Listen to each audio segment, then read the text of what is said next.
Just hours after Donald Tusk said there was a special place in hell for leading Brexiters, a number of them gathered for the annual Conservative ball at a special place in Battersea. Government ministers said the Tusk comments were at best a distraction. I don't think it's helpful to bring in some of this type of terminology. Let's get on, let's have constructive conversation. As I say, the goodwill is there, it's in everybody's interest. Let's get the deal done.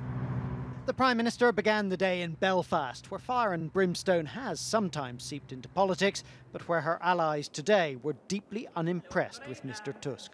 I think it was deliberately provocative, I have to say, very disrespectful to those of us who voted to leave the European Union. He should reflect on what he had to say.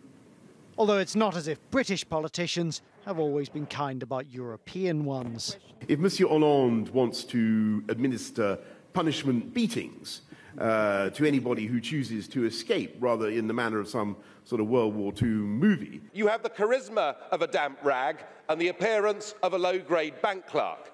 So what does an expert in the field think is going on? They're feeling the heat, they're lashing out, and in doing so, they look even more arrogant. You're not above aiming a few barbs at your politicians, are you? All I've ever done is tease them. If you actually look at what I've said, I've only ever teased them. But as the Prime Minister returned to London, Downing Street weren't taking it quite so lightly. After all, Mrs May is meeting Mr Tusk tomorrow. So there is real annoyance here in Downing Street at Mr Tusk's comments, and ministers have taken to social media to describe them variously as arrogant, out of order, inflammatory and unprofessional. One minister added privately he thought they were stupid.